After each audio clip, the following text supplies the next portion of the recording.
चापलूस मंडली।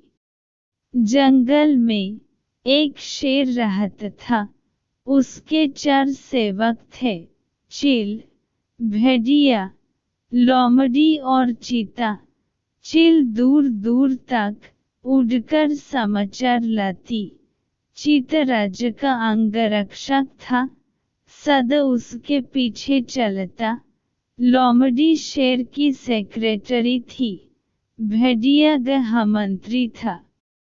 उनका असली काम था शेर की चापलूसी करना था। इस काम में चारों माहिर थे, इसलिए जंगल के दूसरे जानवर उन्हें चापलूस मंडली कहकर पुकारते थे।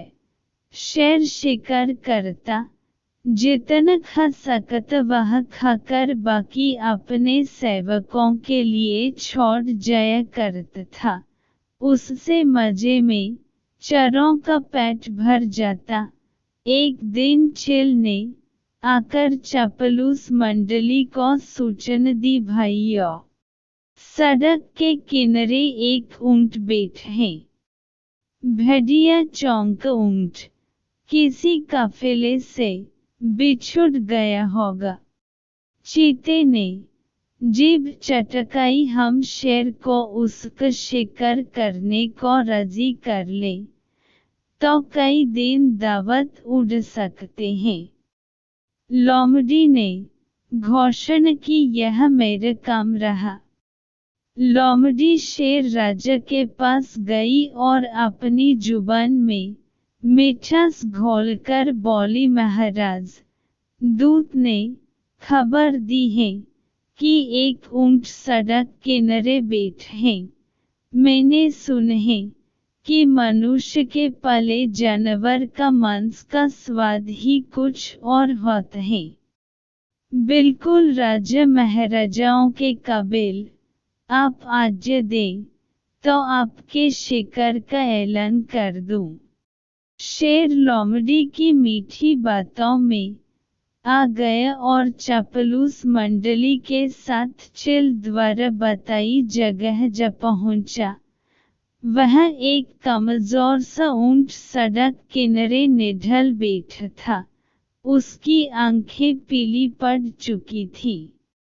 उसकी हालत देखकर शेर ने पूछा, क्यों भाई, तुम्हारी यह हालत कैसे हुई?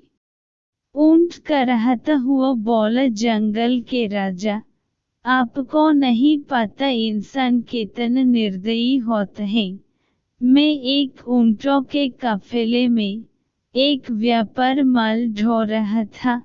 रास्ते में मैं बीमार पड़ गया।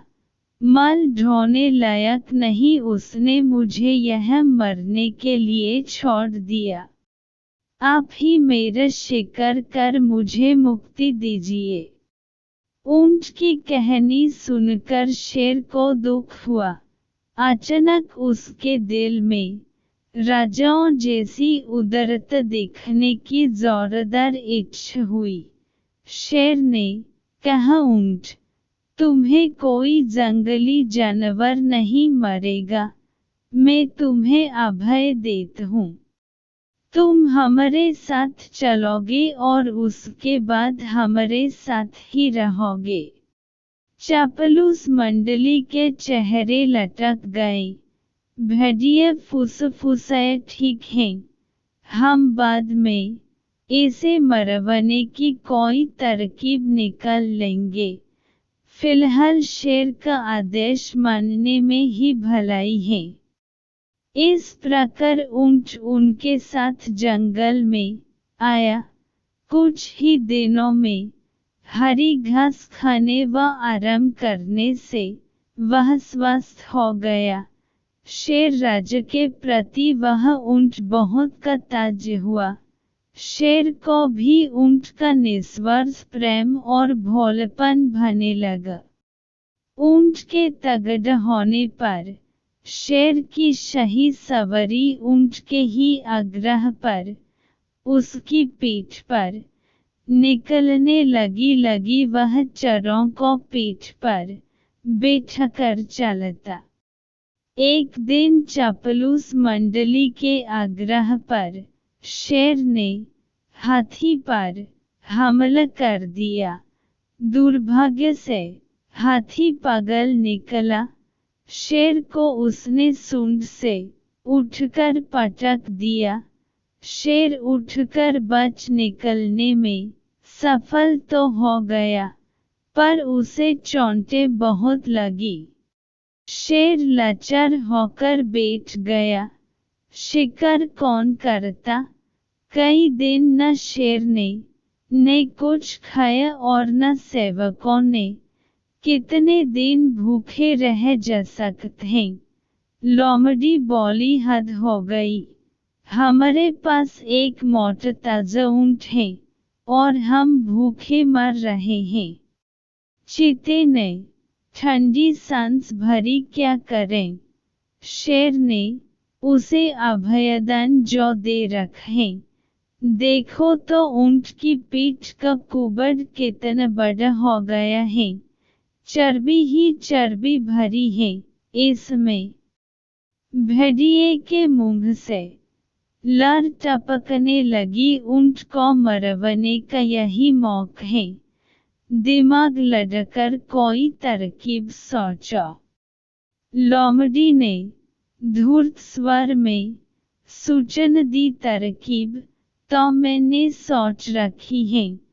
हमें एक नाटक करना पड़ेगा। सब लोमड़ी की तरकीब सुनने लगे। योजना के अनुसार चापलूस मंडली शेर के पास गई। सबसे पहले चील बोली, महाराज, आपको भूखे पेट रहकर मरना मुझसे नहीं देख जाता। आप मुझे खाकर भूख मिटाइए। लोमड़ी ने उसे धक्का दिया, चल हट, तेरा मांस तो महाराज के दांतों में फंसा कर रह जाएगा। महाराज, आप मुझे खाइए। भेड़िया बीच में कूद, तेरे शरीर में बलों के सिवा है ही क्या? महाराज, मुझे अपना भोजन बनाएंगे। अब चीता बोला, नहीं, भेड़िए का मांस खाने लायक नहीं होता। मालिक, आप मुझे खाकर अपनी भूख शांत कीजिए। चापलूस मंडली का नाटक अच्छा था। अब ऊंट को तो कहना ही पड़ा, नहीं महाराज, आप मुझे मारकर खा जाइए। मेरा तो जीवन ही आपका दान दिया हुआ है। मेरे रहते आप भूखों मरें, यह नहीं होगा। चापलूस मंडली तो यही चाहती थी। सभी एक स्वर में बोले, यही ठीक रहेगा। महाराज, अब तो ऊंट खुद ही कह रहा है। चीता बोला, महाराज, आपको संकोच हो तो हम इसे मार दें। चीता व भेड़िया एक साथ ऊंट पर टूट पड़े और ऊंट मर गया। सिख चापलूसों की दोस्ती हमेशा खतरनाक होती है।